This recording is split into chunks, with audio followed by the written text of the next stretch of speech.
My opinion about finishing is that you need to pick one or two simple ways to finish your products and just stick with them.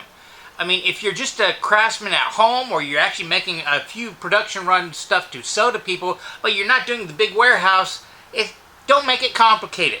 Make it easy to repair and simple apply and somewhat dummy proof, which is why I like using milk paint with a little oil and wax on top of it, or just straight oil and wax on my products, and sometimes I don't even use a wax. Occasionally, I will introduce a little bit of shellac, and that's what we're going to be talking about today.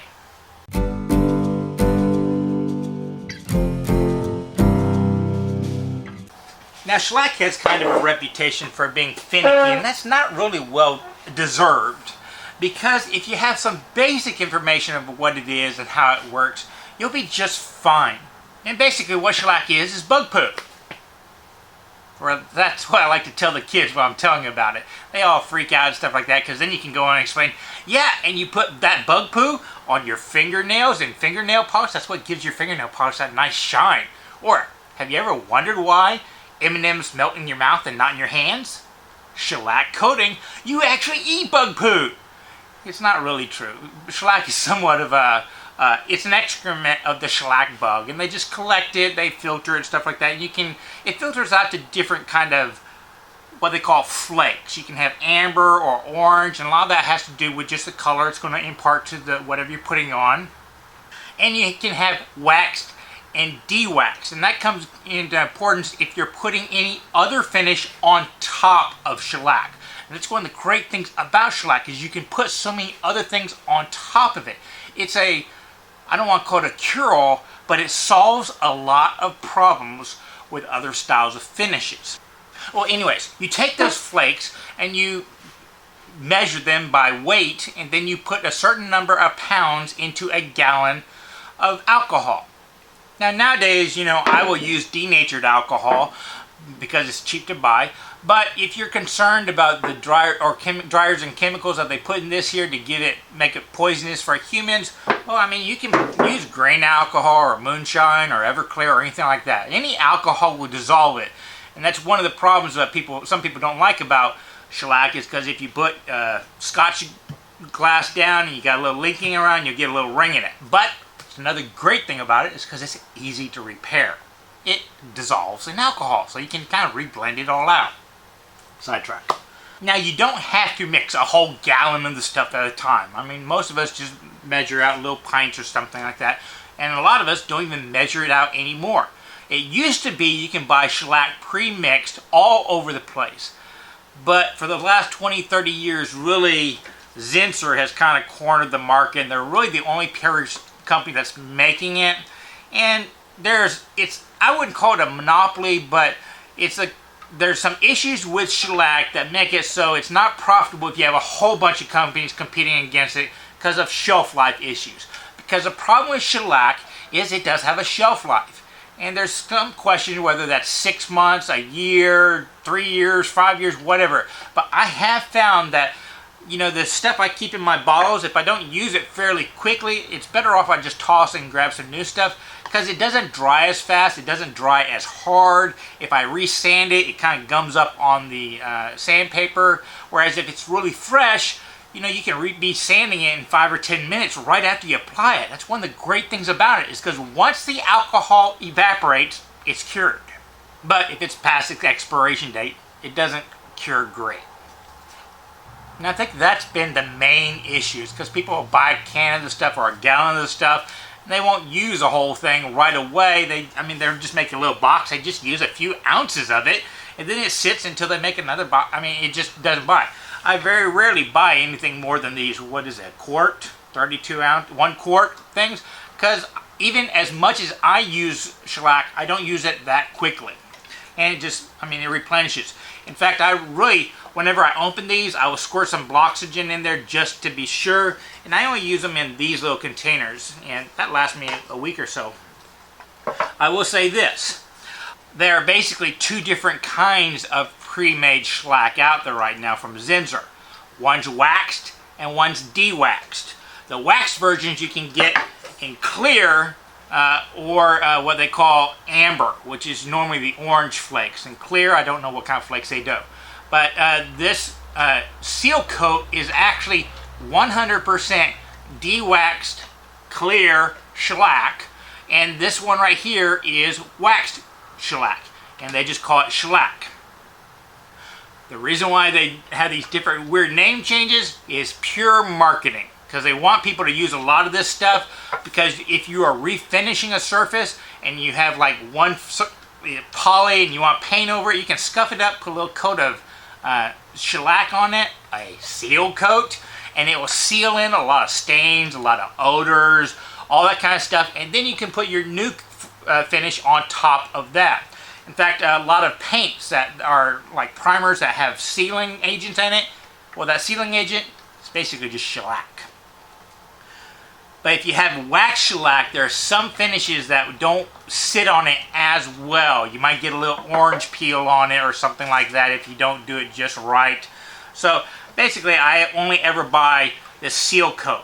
Now, the other difference between these two is the Bullseye shellac is a 3-pound cut, meaning they put 3 pounds of shellac per gallon of alcohol, and the seal coat is a 2-pound cut. That's not a concern to me. Look at this. I filled this bottle up probably 2 years ago, and I just don't use the heavy stuff very much, so this has gone bad, definitely. But you can see the amount of solids in there. And then the rest of it's shellac, and you just shake it up, and that's how you use it. Whereas the 2-pound cut, I haven't shaken this one up. It never really kind of settles out. It's a lot thinner. It's a lot watery. And what I will typically do is I would take this and put half of it in the bottle, the rest of it fill up with alcohol, and I will get a 1-pound cut. And that's what I use for most of my work. And then I'll put a little bit of 2-pound cut on the last time. And that's the thing. The less poundage cut you have, the more you have to apply it to get a nice finish. But the thing is, because it's thinner, it soaks into the wood. And a lot of times I'm just using this as kind of a sealer, or if I don't want as much blotching, meaning, you know, end grain sometimes soaks up more oil than long grain, and that's what gives you that nice curly look and stuff like that. But if I don't want that, a little bit of shellac will fill some of those pores up, and it won't absorb as much oil. So I will get a more even color. And that's kind of how I use shellac. Though there are situations where I just want a little bit more of a surface finish than the oil, which just penetrates to it. At that case, I might put a 2-pound cut at the last time, just put it a little bit heavier on top. But the thing I don't like about these and lacquers and stuff like that is if they get really heavy, it kind of feels plasticky. It doesn't feel natural to me, which is why I don't really use film finishes that often. So, if you're using shellac, try to mix it up. If you're mixing up flakes and alcohol yourself, maybe a day or so before you're going to need it, and then only mix up a little bit more than you're going to need on that project and toss the rest. If you're buying cans, try to get the newest can you possibly can, so it's the freshest stuff. But that's another problem. Because Zinsser realized that people were actually looking at the dates and buying the newer stuff on the shelf, and the older stuff would sit and then it wouldn't sell. So they started doing these codes, lot S72242. That's supposedly the date, but they don't release what those codes mean, so you never really know. Another reason why you might want to buy the smaller amounts, in case you apply it, you sand it, you realize it's not fully curing, that batch is probably an old one and somewhat of a crapshoot. An advantage of mixing your own is it's not going to be a crapshoot, but I just don't like dealing with those flakes, so I buy the premix myself. Now, applying it, some people put it on with a heavy brush, and that's where you get that heavy look to it, and I don't like that. I like a natural look. So let me show you one way of applying shellac to things like small boxes or wooden bowls. Hey, if you're using a wooden bowl and you have a really punky one that's going to absorb a lot of oil, really put a few coats of shellac on it. It'll fill that up, and it's not going to use as much oil, and it'll still be just as well finished. I mean, save yourself some money on the oil. Use shellac. Anyways, I'll show you a technique for applying it. Now, out of pure laziness, I have been known to apply shellac with just a paper towel. And that never works out well, because no matter how smooth your surface is, there's always something that's going to grab a little bit of the lint of your paper towel or something like that and show up, especially on corners and everything. And then you have to kind of pick it off or sand it off and then reapply your finish. And it's just the fact that paper towels break apart and alcohol really kind of speeds that decomposition. It's not the greatest thing in the world to do. The best thing to do is just find an old t-shirt, grab a couple cotton balls and really squish them down hard. Drop them in your t-shirt. Twist it. And you can use a rubber band or a hair tie from one of your kids or something like that. And just kind of make a little wadding thing. And the cotton will kind of hold a little bit of extra. Now, if you've made one of these, you can actually use this for a long period of time, even after it dries out, because a little bit of alcohol will reactivate that shellac. Now, if I'm doing a small box or something like that, this is what I'm going to do. I'll shake up the shellac. This is a 2-pound cut. I have a little bit left of the 1-pound cut, so I'll just start there to show you what the difference is. So I'm going to come over and I just soak my rag. And then you can come over, and since it's holding that stuff, you just kind of dab it across. And when it's really thin like this, it just soaks into the wood a little bit, dries, and that's why they call that first coat a seal coat, because it just kind of seals it off. So the next layer of finish won't go down as deep. And you can just put it on across. Now, can y'all see it drying as it goes?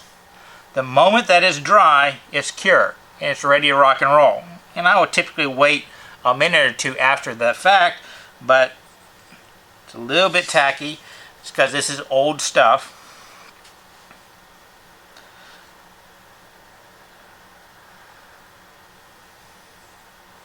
There we go. That was about 30 seconds. And it's not tacky anymore. Let me grab a piece of sandpaper and show you what happens when you sand it. So it's been about a minute now. I've got 320 grit, and it's going to destroy this because this was old shellac. But this is smooth to the touch. You don't really have to sand it unless you're just applying another finish to it and you need it to grip down. But if I sand a section of it, maybe this stuff is okay. I thought it was a little bit old. But there, you see a little bit of it, kind of the little blotch you get on there. It happens sometimes. Now this is a 2-pound cut, and can you see the gloss difference? It's kind of a matte. It's basically just the nicely finished wood right there. With a 2-pound cut,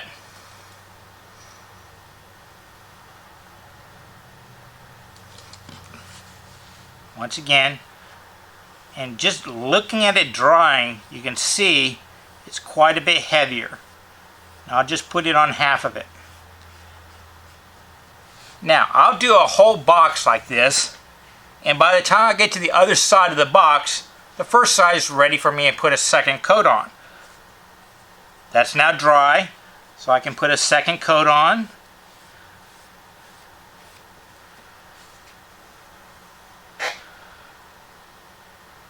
Wait for it. It just flashes off. Now in live demonstrations, when I'm turning and stuff like that, sometimes I'll light it on fire to let the alcohol burn off a little bit quicker.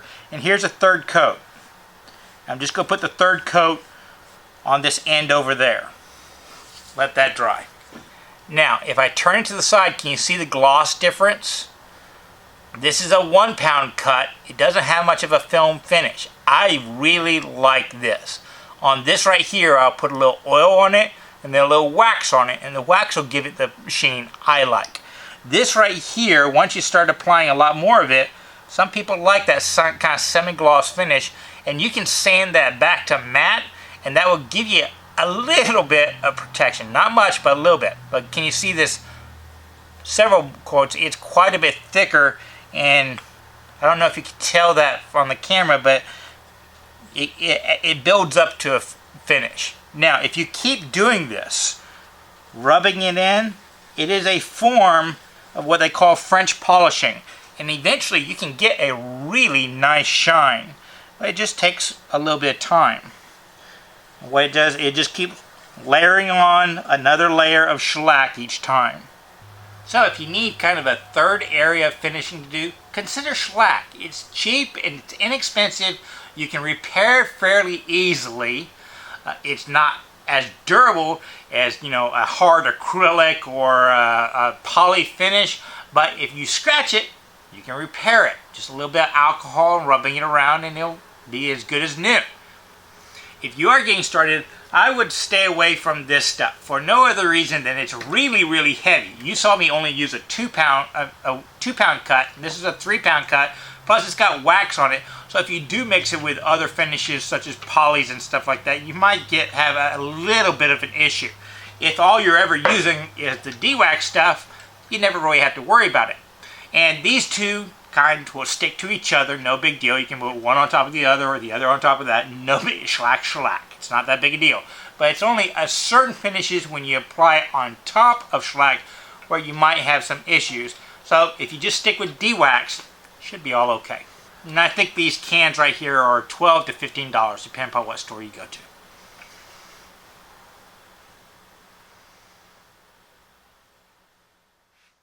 Since we're talking about finishing today, for the bonus, I need to tell you what should be the Bible of finishing.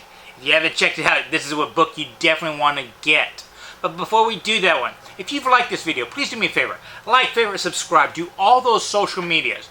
And if you really appreciate what we're doing, you want to support us a little bit more, you can visit wortheffort.com, where I have an online store where I sell my own woodworking. I have some swag, such as t-shirts, hats, sticker packs, that kind of stuff. And there's information on other ways you can patronize us. Now, Bob Flexner, he is kind of the guru right now for finishing. And it's not because, you know, he's just the go-to guy. It's because he's taken a very systematic approach to figuring out what works and doesn't in his normal business, and he's just passing that information on to us. And he has, one of the many books that he's written on it is Bob Flexner's Flexner on Finishing. That's one you get. I'll put a picture of it over here somewhere. I don't have the book here. I might have loaned it to my dad. I can't always find it. But it's my resource for finishing questions. And it's one of the reasons why I stick with basic oil, milk paint, and wax, and occasionally touch the shellac. Those are my go-to finishes. A lot of that reasoning comes down to what he said in the book. So Bob Flexner's Flexner on Finishing. Check it out. It's well worth it. And sometimes you can find them in the used bookstores. It's been around for quite a while, and nobody's really made anything better. It's just that good.